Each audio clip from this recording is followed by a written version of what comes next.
Well, to those, again, let me say good morning, and we've got Zoom working fine. I think we've got Facebook Live between Jane and Claudia.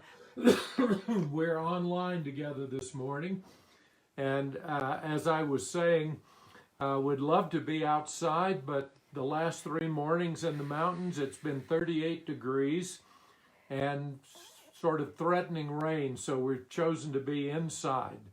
So, Braun, turn your camera on. Joan, I can just see part of the top of your head there. There you go. And so, anyhow, this is fun to try and do. But I'm so glad that we can hear each other over Zoom. And as questions come up, and for those of you watching online through the website or Facebook Live, if you've got a question or a comment, please text Jane. You can text her on her cell, and that number is 208-720-7806. So you can send her a text during the course of our study together this morning. So this is a new learning for me to be doing all of this without the benefit of having Claudia there.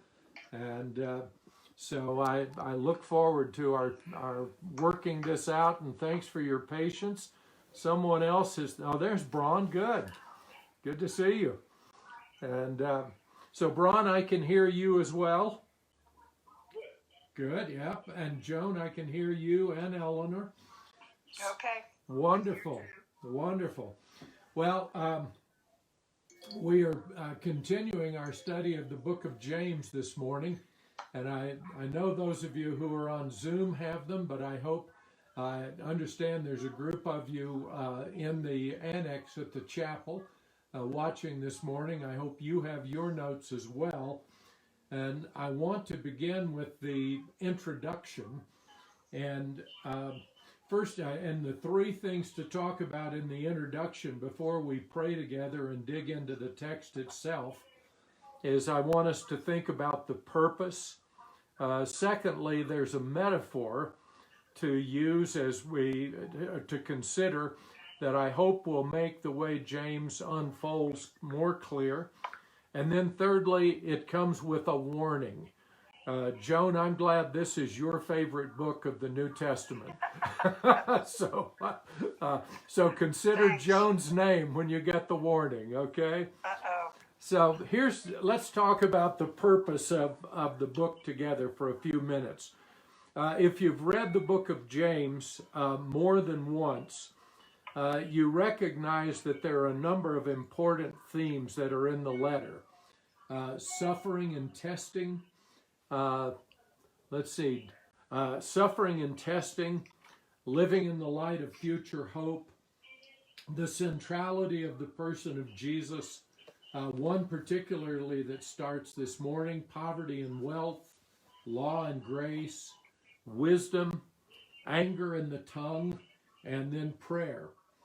And as James writes, again, this is something that we have to keep in mind all the time as we read this letter. Well, Laura, good morning. Laura, are you there? Okay, I can see that she's in the annex. Good morning, Laura. I can see her face anyhow. So, Would you ask that people mute when they're not talking? yeah, for those of you who are not talking, if you would mute each of us online. Braun, yeah, Eleanor, hit your mute button. And then when you wish to talk, unmute. Okay, so we'll be patient this morning. Hi, Laura. Hi, Laura, good morning. Can you hear? Hold on. Yes, I can. I had myself. Okay, great. And Here, Frank's here, and Laura Lynn are here. well, terrific.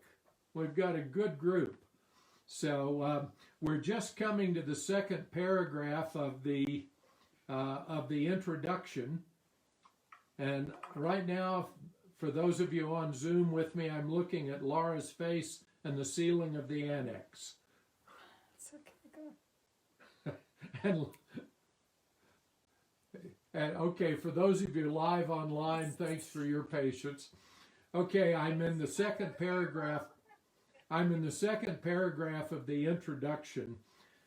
Something that we need to keep in mind all the time as we read and study the book of James is that James is responding to a daunting, God-given task of strengthening the faith of scattered congregations. And these scattered congregations are living in the midst of difficult circumstances. And his goal as God's chosen servant, Frank, good morning.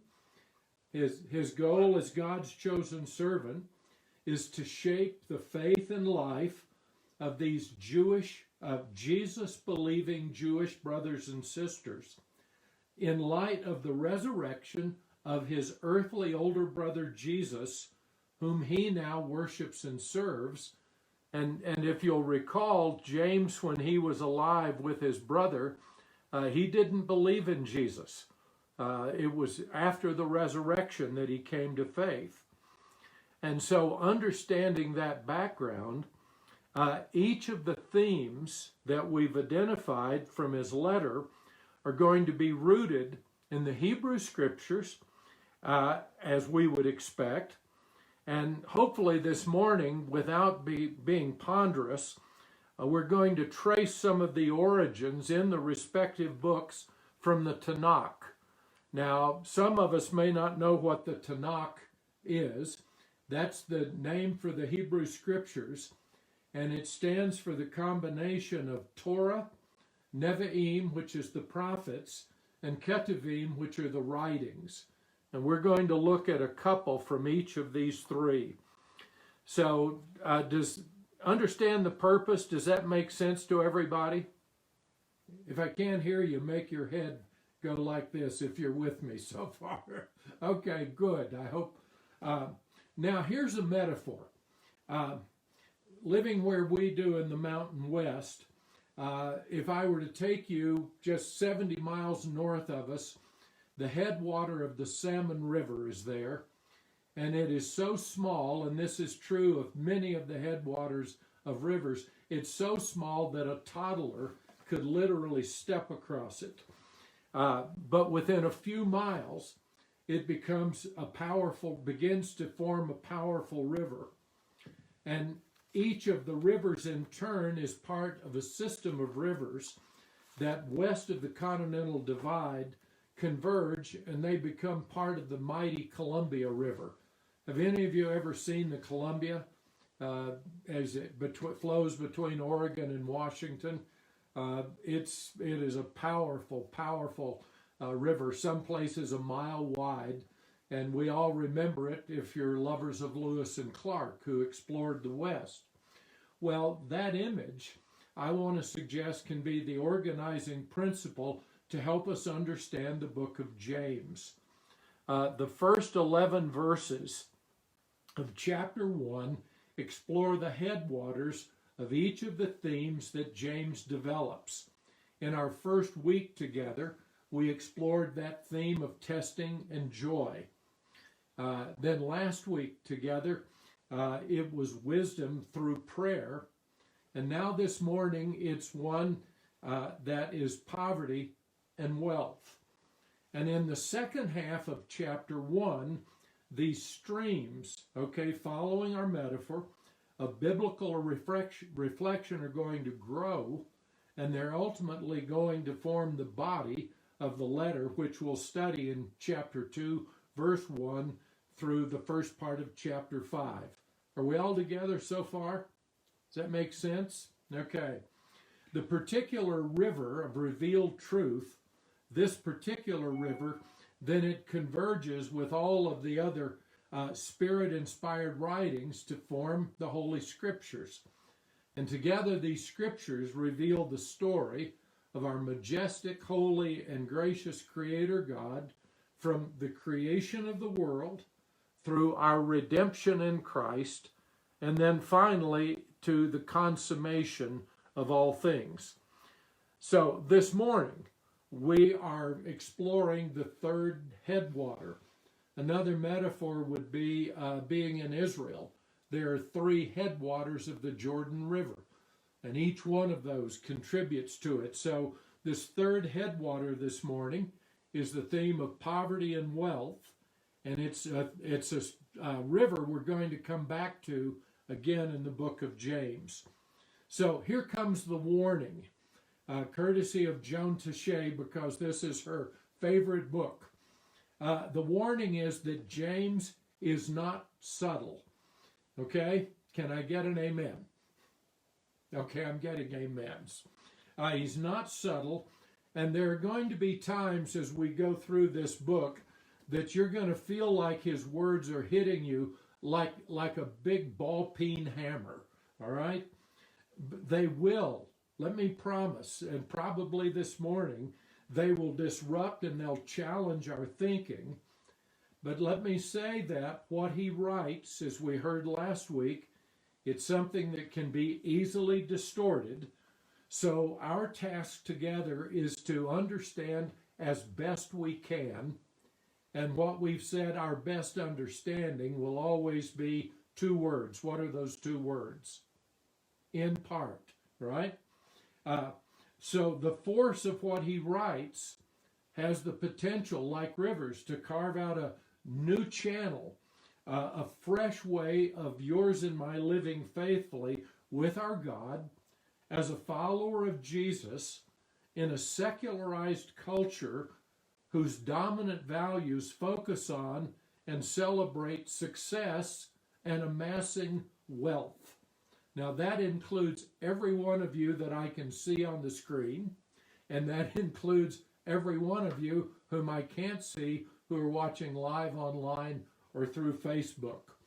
So with that introduction where we've talked about purpose, a metaphor, and have given a warning, I want to invite us to join together in the prayer that we've been praying each week. Lord, help us see you more clearly. So would you join me as we pray that together? Lord, help us to see you more clearly in order that we might love you more dearly and follow you more nearly day by day. All right, so as we discover this passage, I want to suggest that these three verses, break down into 3 points. The first point is grasping true riches. That comes in verse 9 through the first half of verse 10. Then the second thing James talks about is facing the temporal nature of life. And that comes in the second half of verse 10 and part of 11. And then facing life in light of that truth. And we find that in the balance of verse 11. So let's dig in together about grasping true riches. And Eleanor, would you unmute yourself and would you read those two verses from James, verses 9? The first one is from the English Standard Version, and then the second from today's New International. Would you read those for us, Eleanor? Let the lowly brother boast in his exaltation, and the rich in his humiliation. And the second translation is, brothers in humble circumstances ought to take pride in their high position, but the rich should take pride in their humiliation. Okay, let me encourage cacophony, invite all of you to unmute yourselves so we can talk to each other about these questions coming up. It'll create a little background noise, but so the very first word, if you look at this in the Greek text, the very first word is a command, and it is the command to boast. So that's where it starts. So when you and I think of boasting, what's your first impression of the word? Negative. What comes to mind? Pride. Pride. Other words? Laura Lynn, I can see you in the back with Frank as well. Good to see you there. So is when we think of boasting, is it generally positive or negative? Negative. Yeah, it's generally negative, isn't it? When we think of boasting as something positive, we're usually boasting about an accomplishment of some kind, are we not? I like to boast about the big fish I catch. Okay? It's prideful. But it's prideful. When we think of boasting as a negative, we usually think of it as reflecting a kind of arrogance, don't we? Yeah. It comes from a sense of arrogance. So do you find it surprising that James's first word is a command to tell us to boast? So you've got to wrap your head around that. And what kind of circumstances, I've given you one, so what other kinds of circumstances do we think of when you think of boasting? Anybody? Well, a lot of times about athletic prowess or success in winning some kind of race, be it a physical one or an economic one. Okay. Anybody else? Children. Oh, children, okay. Sometimes we boast about them. Yeah, they do turn out all right in the end. Yeah. So others, Frank, anybody else? That I sold the property. Okay.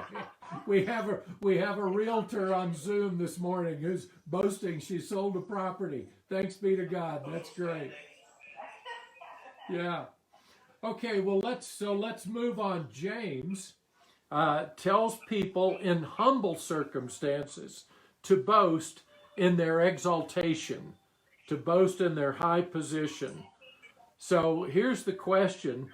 Do we typically connect boasting with humiliation or humble circumstances?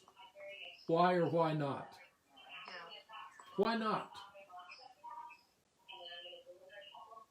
Nobody's usually proud of being humble. I can hear Christy back there. Yeah, being humble is something we often don't think about being proud of. What else? Anybody else? Well, it means that all the other things in your life haven't taken priority. You don't see yourself as a humble person. You can still behave in a humble way, even if circumstances have been generous to you. Okay, can still behave. So here's a couple of things. Okay, everybody mute for just a few minutes. All right. So here's some things that I want us to remember. That I want us to think about what has shaped James's understanding. First of all, it's his roots in Hebrew scriptures and living an observant Jewish life. That's what has shaped his life. Remember, the New Testament has not been written yet. Remember, Paul's letters have not been written yet. The Gospels are maybe taking form. But when the New Testament at this point in time talks about the scriptures, it's referring to the Hebrew scriptures, not the New Testament. His understanding has also been shaped by his living as a devout Jew in a post-exilic world. Post-exilic is simply referring to the decades and the centuries after Israel was sent into exile because of her disobedience. The first exile, the 10 tribes into Assyria, and then the second, morning Nancy, glad to have you join us. And the second exile were the tribes of Judah and Benjamin being sent to Babylon. And when God brought them back into the land from that, they still have lived under the heel of foreign domination now for over 4 centuries. And so James's experience of being a devout Jew has been being lived under foreign domination. But in the mid-50s, in around 50 AD, the church is now living in a time, the Jewish church in Jerusalem is living in a time of material scarcity. We know from history that famines were taking place. And you'll recall when Paul went to Jerusalem, when we studied the book of Acts, at the time of his arrest, what was he taking with him? he was taking an offering from the churches in Asia and in Achaia to help the church in Jerusalem because they were becoming impoverished. He is also trying to lead the church, and he's living his life at a time, we talked about this last week, at a time of heightened political tensions because the Sadducees, who ruled the temple, they were aligned with Rome and they did not care for the poor. And the one group of people who did care for the poor were the Zealots. They were the revolutionaries, and they did care for the poor. And so the poor of the land did not like the Sadducees, the ruling party, and they were being drawn toward the Zealots. And James had really no time for the Zealots, but he had no time for the indifferent, rich Sadducees as well.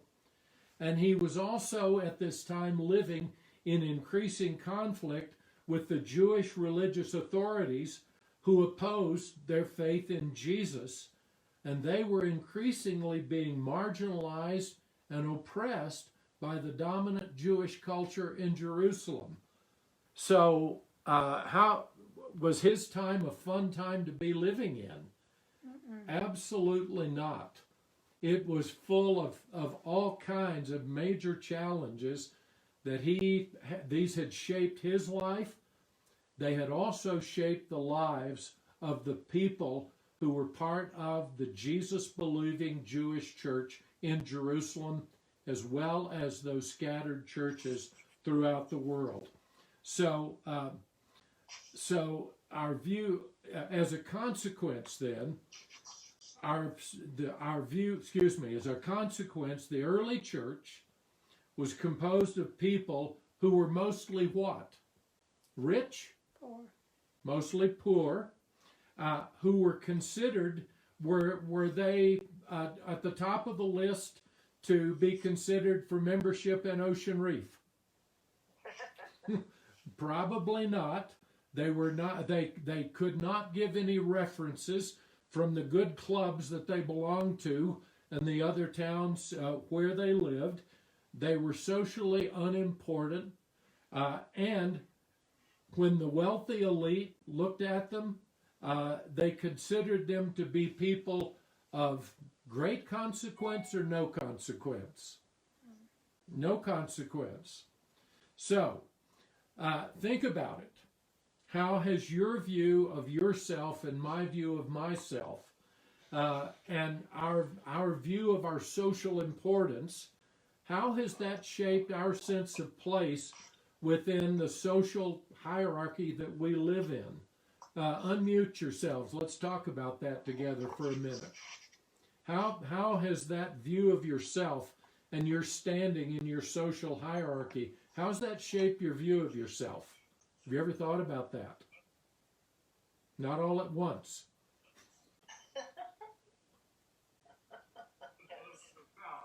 Braun? It's the other way around, I think, Bob. You have your own self-image, and then you project that into your relationships. You say society or your fellow beings. Okay. All right. Anybody else? Sometimes it's vice versa. All right. That's what Braun was saying. Sometimes it's vice versa. Okay. Say more, Frank. Yeah. Yeah, but sometimes you're put in a social system that regards you. Okay. We're getting all the echo in the background. I know. Okay. Here. All right. Hold on. Stop. Here's what we'll do. Everybody mute yourselves again. Okay. Nancy know how? Nancy, yeah, Nancy's muting. And now then, when you want to say something about this, unmute and talk and then mute again. Okay, we'll get this all figured out. For those of you watching online live and Facebook, you don't have to worry with the Zoom thing. We're getting this all dialed in.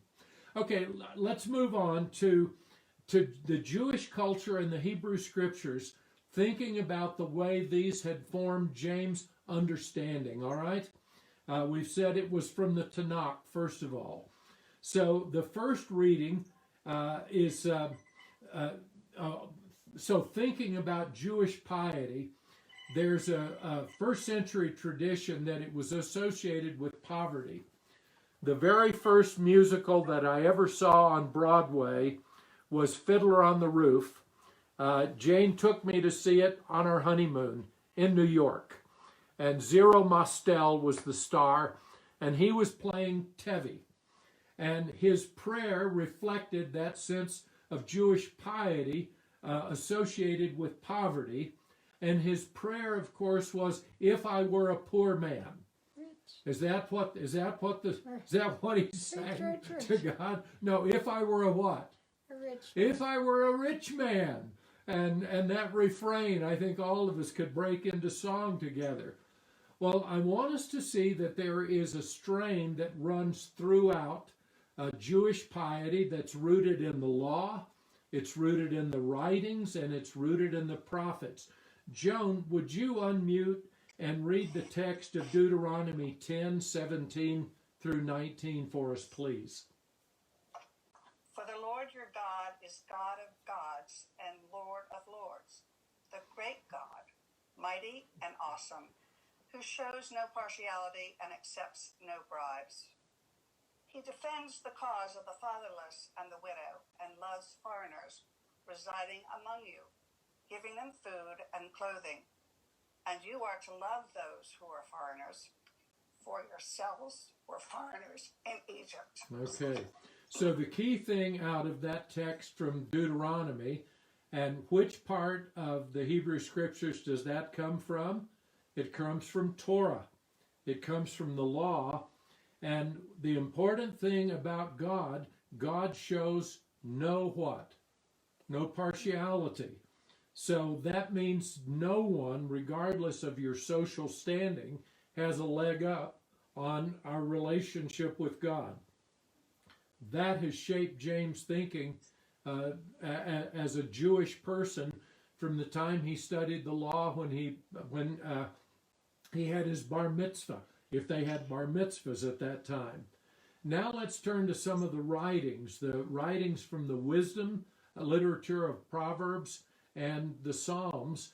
And Laura, would you read Proverbs 2, 7, and 8, please? Yeah, unmute and read that for us. He holds success in store for the upright. He is a shield to those whose walk is blameless, for he guards the course of the just and protects the way of his faithful ones. Okay, 4 kinds of people are mentioned there: the upright, the blameless, the just, and the faithful. Now, are any of those associated with a particular socioeconomic standing? No. You can be wealthy and be those things. You can also be impoverished and be those things. Frank, would you unmute and read Proverbs 3:34 for us, please? 3:34. He mocks the mockers, but shows favor to the humble and oppressed. Okay, so who does God mock? Those who are arrogant and proud, but to whom does he show favor? This is not partiality, but this is showing his favor on those who have 2 qualities. What's the character quality? Humility. And the oppressed describes their circumstances. He shows his favor to those. Braun, could you unmute and read Psalm 18:27 for us, please, from your notes? Yeah, Bob, I have an old set of notes, unfortunately, so I don't have the current today's lesson. Okay, all right. I'll read this one. You save the humble, but bring low those who are what? Haughty or boastful. Nancy, have you got your notes there with you? Yeah, I've got, I think I can find it. Okay, it's in the notes, Psalm 37:17. Would you read that to us? And it's Psalm 17. 37. I gotta find 37 now. Okay, Psalm 37, and it's 17. Yeah. Okay. For the arms of the wicked shall be broken. Nope, hold on. That's not it. Either I wrote down the wrong address or you were reading a different psalm. Here's what it says. Better the little that the what? That the righteous have than the wealth of many wicked. For the power of the wicked will be broken, but the Lord upholds whom? The righteous. And it's better to be righteous and not have a lot than to have wealth and not be righteous. Boom! There's a hammer blow. Okay? He hits hard with that. Eleanor, would you read Psalm 82, verses 3 and 4 for us, please? Defend the weak and the fatherless. Uphold the cause of the poor and the oppressed. Rescue the weak and the needy. Deliver them from the hand of the wicked. Okay, this is David's prayer. Who is he asking God to defend? The weak and the fatherless. Whose cause is he asking God to uphold? The wealthy and the privileged? No, the poor and the oppressed. And he's asking God to rescue the weak and rescue the weak and the needy, deliver them from whose hand? The wicked. And who is often associated with the wicked? Powerful. The powerful, the wealthy. Okay, now again, put this in his context in the first century, because if you don't do that, will distort what's being taught here. Laura, would you read, now we're going to the prophets. Would you read Isaiah 11:4 for us, please? But with righteousness he will judge the needy. With justice he will give decisions for the poor of the earth. What are the two things that the needy and the poor can expect from God? First of all, they will be judged with righteousness by a right standard, and God will give them fair decisions.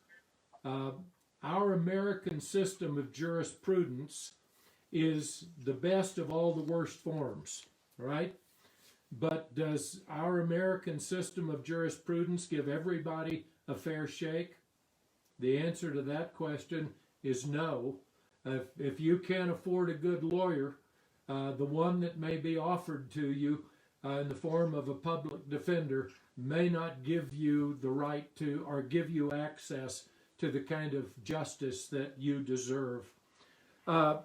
Jane, yes. Oh, Jane's going to read. Okay, she's going to read Isaiah 29. She's sitting over here going, let me read. Yeah, read, Jane, yeah. Once more the humble will rejoice in the Lord. The needy will rejoice in the Holy One of Israel. The ruthless will vanish. The mockers will disappear. And all who have an eye for evil will be cut down. Those who with a word make someone out to be guilty, who ensnare the defender in court, and with false testimony deprive the innocent of justice. Okay, again, here's Isaiah. And Isaiah is hammering at God's own people in his time for their failure to live up to God's standard of righteousness. They were supposed to be a picture to the world of what a righteous and just culture looked like, and they had turned aside in their hearts. They turned away from God, and Isaiah is promising that a day is coming when that world is going to be set back to rights. Now, the same thing comes from the book of Amos. Joan, would you read that? Amos 2:6 and 7, please. This is what the Lord says. For 3 sins of Israel, even for 4, I will not turn back my wrath. They sell the innocent for silver, the needy for a pair of sandals. They trample the heads of the poor as on the dust of the ground, and deny justice to the oppressed. Okay, this is Amos speaking to God's own people about the things that they're doing. Well, if God was prepared to condemn his own people for that kind of injustice, is God prepared to judge any nation in the world that continues to perpetuate that kind of injustice and unjust standards? I think of the sex trafficking that goes on in the world today, selling the needy for a pair of sandals. So many of these same trends continue. Now, when you turn to the New Testament, I want us to, Mary's Magnificat opens the gospel, the birth narratives of Jesus in the book of Luke. Listen to what she writes as part of the Magnificat. He, God, has performed mighty deeds with his arms. He has scattered those who are what? Proud in their, those who are boasting in their inmost thoughts. He has brought down rulers from their throne, but who has he lifted up? The lowly. He's lifted up the lowly and the humble. He's filled the hungry with good things, but what did he do with the rich? He sent them away to stand in line at the soup kitchen, okay? He's helped his servant Israel, remembering to be merciful to Abraham and his descendants forever, just as he promised. And then to Jesus' teaching in the Sermon on the Mount, particularly from Luke's Gospel. Blessed are what group of people? The poor. Because what belongs to the poor? Yours is the kingdom of heaven. So the obvious lesson from this morning, for all of you watching on Zoom, all of you watching live on Facebook or watching on through the website, God intends for all of you to go sell all of your stocks, all of your bonds, all of your real estate, give it all away to the poor, and so that you can be blessed and lifted up and that you can be boastful, right? Not so quick. That's what I'm talking about when I say it is very, very easy to distort what James is saying, and there have been people, religious leaders and teachers, who have manipulated people in that way, convincing them that that is what they should do. And in fact, what they're doing is hiding behind that kind of teaching to mask their own greed, are they not? And their own desire to have resources to be manipulated. What's going to come is not ridding ourselves of wealth, but rather how we use our wealth as a child of God. That's to come downriver, if you would. So now let's dig into the next thing, and that is facing the temporal nature of life. Have any of you noticed in the mirror that you might be experiencing something of the temporal nature of life? One or two of us. I notice it in the shower every morning when I get out, because the hairs of my head are decreasing. God is busy counting the hairs of my head because the number fluctuates on a daily basis. Some of us, some of the additions to our lives have come in the forms of wrinkles on our faces, all kinds of things. We are men and women created by God, but who live within time. So, Frank, would you read the text that's in bold print under Facing the Temporal Nature of Life, as James writes about it? The rich, it says. Yeah. Unmute. Sorry,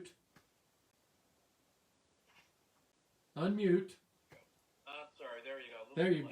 Yep. But the rich should take pride in their humiliation, since they will pass away like a wild flower. For the sun rises with scorching heat and withers the plant. Its blossoms fall, and its beauty will be destroyed. Okay, thank you. Okay, what's counterintuitive in the very first words of what James writes there. The rich should what? Pride and humiliation. Take pride in what? Humil- Our humiliation. So Laura Lynn, don't you be bragging about selling that real estate down there, okay? I haven't sold anything yet. Okay, all right, now she's getting honest. Hasn't sold anything yet. All right.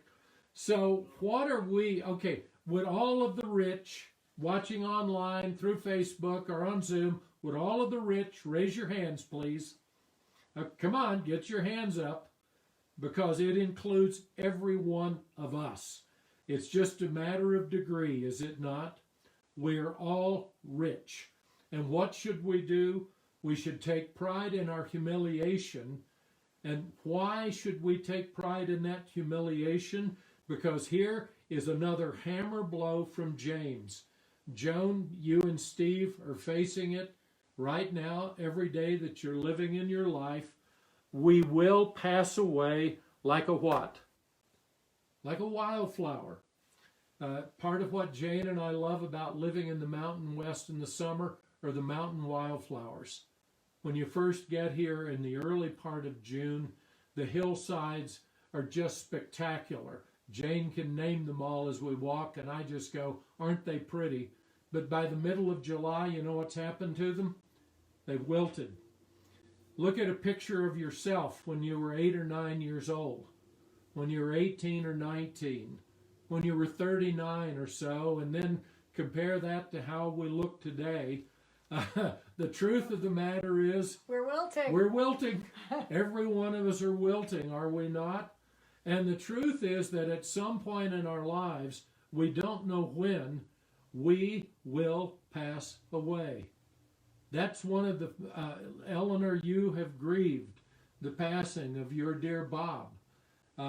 Braun, looking at you, Braun has been grieving and working through a stroke that he suffered several years ago, adapting to that as that body is wilting away and it's changing. And then James goes on to describe it. The sun rises, it withers the plant, the blossom falls, and what happens to its beauty? It gets destroyed. Now, some of us boys didn't have a lot of beauty to start with. Some of you ladies thankfully did. That's what drew us to you. And thankfully, beauty is more than skin deep. It's what's on the inside. So, now, from what part of James's brother Jesus might James be drawing on in what he says here? How about the Sermon on the Mount? Okay. It's important to state, and listen to me again, nowhere in the book of James does he condemn people who have wealth. Okay? What he condemns is our boasting in our wealth. Is our boasting that somehow having wealth makes us better than someone who has no wealth. That being people who can qualify to get into Ocean Reef makes us better than people who work there as associates as Ocean Reef, who in 50 lifetimes could never qualify to get in. Okay? What we're all doing, there is a wonderful phrase, everyone stands on level ground at the foot of the cross. God shows no partiality. Can poor people be as consumed with thinking about wealth as wealthy people can be about maintaining what they have? The answer to that question is yes, absolutely. You don't have to have a lot to be consumed by thoughts of wealth. And so what James is addressing here is a life of pride associated with success and riches that change how we see ourselves because of what we have. If I only had a fine Mercedes automobile instead of my lowly Jeep, right? Wouldn't I be so much better? If I only had a 100-foot yacht instead of my flats boat with a 60 horse motor? Wouldn't I be so much better? If all, we go on with the comparisons, do we not? And we totally lose sight of the fact that the rich should take pride in that humility of heart. I've tried to say some things, and let me ask each of you, can we dare to be honest and acknowledge that we all have that experience of seeing and thinking of ourselves as somehow better than those who are poor, who have little social significance? You and I see the guy or the woman standing on the corner holding a sign, "Will work for food. I'm hungry, need food." I mean, I look at them and I thank God I'm not them, but I also have to confess in my heart, gosh, I'm sure I would never wind up in that situation. What am I being? I'm being pride. I'm being haughty. I'm being boastful. And we make, so here's the key thing, top of page 4. Let me turn it into a statement. You cannot make a one-to-one comparison of the rich and the poor of James' time with being rich and poor in our time. The reason being that the poor in James' time were the poor who truly were impoverished, and the rich were that thin little layer of wealth that stands at the top. Now, there's no question in our nation that wealthy layer has gotten thinner and thinner through the past few decades, but anyone who lives in the United States of America, who owns a home, or who has a roof over their head, anyone who lives in this country and has an automobile to drive, anyone who can go to McDonald's and eat a nice chicken burger, don't eat the Big Macs. Eat that buttermilk fried chicken burger. It's really good. Jane, you were... And anyone who has a job? Anybody who has a job and makes a living and can provide for yourself, should you put yourself in the rich or the poor category? We all put ourselves in the rich category. I've been places where people are truly poor, and people who can provide all of those things in this country compared to somebody with a lot, I may not have as much, but I am not poor. I'm rich. And that's why there is no one-to-one comparison. So now, I just lost my notes. There they are. So let's quickly, gosh, we're running out of time here. Let's just follow along. I'm going to read through the teaching of the scriptures on the temporal nature of life from the book of Psalm 49. Don't be overawed when others grow rich, when the splendor of their houses increase, for they will take what with them when they die? Nothing. It's the old saw, you don't ever see a hearse pulling a U-Haul trailer. Okay? It just doesn't happen. Their splendor will not descend with them. So the splendor of all we surround ourselves with, where are we going to leave it? We're going to leave it behind. Psalm 103, as for mortals, their days are like what? Like grass. They flourish like flowers of the field.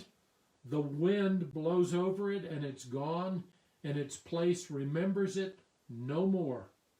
But from everlasting to everlasting, the Lord's love is with those who fear him. So where is our confidence and our hope in life that transcends the grave? Is it in what we possess? Is it in our riches? Or is it in our relationship with God, who promises us life everlasting? And that's where James's teaching came from. So now, living in light of the truth. Laura, would you read at the bottom of page 4 those two texts from James, one from the ESV and the other TNIV? So also will the rich man fade away in the pursuits. And then in the same way, the rich will fade away even while they go about their business. And then read Isaiah 40. Laura, just continue reading.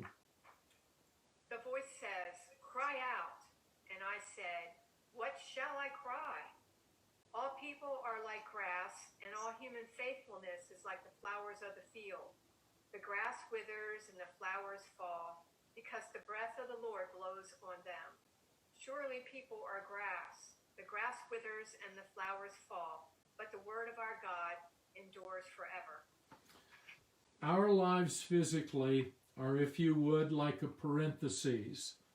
The opening of the parentheses marks our entry into life, our birth, and the closing of the parentheses marks our what? It marks our exit from this life, and it marks our death. The one thing that is something that we can be absolutely sure of, right? That we're going to fade and wilt like the grass, like the flowers. But what is the one thing that those of us in our mortality can put our hope in that is absolutely certain? That is the promises of the Word of God, because those promises, like the life God offers, endures for a specified lease? No, for how long? It endures forever. Yeah. So just a few questions to end with as we close our study. Why do you think so many of us would prefer not to think about fading or the withering of our lives while we go about our businesses or our pursuits? Here's another one I thought of.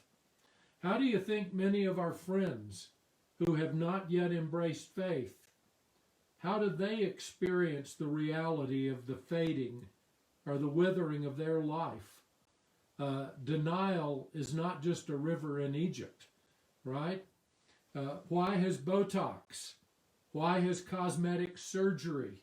Why does our culture value somehow maintaining not health and vigor, but somehow going back and reclaiming our youth? I see this picture of this woman who's obviously had her work done. She's doing a commercial on television. She's saying, wouldn't you like to take something that could make you look not years but decades younger and make you, and I want to go, no, thank you very much. You're masking the reality of our humanity.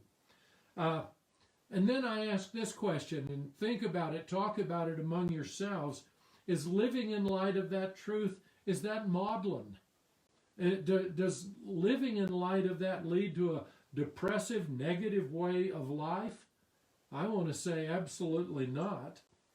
There are benefits that accrue to our lives when we live in light of this truth. We're embracing the reality that God has given us. And here's another question to think about. How would a persecuted Christian in China or another country, how would they hear the passage that we have read from James this morning? Think about that. And then talk among yourselves, or journal if you would, what questions does all this raise in your mind? And then here's the big one. Where have the hammer blows hit you? So we've got a few minutes left, so unmute if you would on Zoom, and let me hear your responses, questions, things that you've been thinking about as we've gone through our time together. I wish I could hear from those of you online or Facebook. Anybody question, responses? We've got about 3 minutes left on Zoom. You asked, what are the benefits that accrue to our lives when we live in all of this truth? Yes. Can you on that? Well, yeah. Let me ask others. What are the benefits that accrue to our lives? One of them immediate comes to my mind is that I can embrace the fact that I'm aging and not think it's an enemy of some kind. Eleanor, what are you thinking? Well, following up, I think it creates a lightness that you don't have to be dependent on the material things. That somehow it frees you a little bit from that. There's a lightness that comes with But this. I also think for me, this is very much a call to activism, which I know is going to to make many of you cringe, but whether it's overt or subtle, it's saying these things that are valued aren't necessarily the right things. That Well, we need to be looking at other ways of carrying out God's word. well, and it's also not only part of what we say, but it's how it's said in order for it to be heard as well. Yeah. Joan, what were you going to offer? No, I was just listening to Eleanor. Okay. I know where she's coming from. Yeah, absolutely. Yeah. Well, Okay, it's mutual, Joan. well, here's where you give thanks to God. Well, here's where there is, if we don't embrace the need for justice in our world, and if we don't address those issues, we are ignoring the horizontal dimension of the gospel. Are we not? That's where you're grateful for a person like Gary Haugen and the International Justice Mission. Again, it is how we go about it and how we communicate that call for justice in that way. Frank, you got Maybe not. anything to add? Oh, Jane does. Maybe not a riot. Maybe not a riot. Burning things down may not be the best way.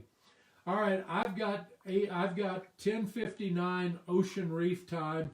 I want to thank all of you for joining. Be thinking about these rivers of thought that we're in, and hopefully as we go through the summer, we're going to get this technology nailed down. And some of you who are watching online live or through Facebook would love to have you consider joining us through Zoom so we can hear from one another. Well,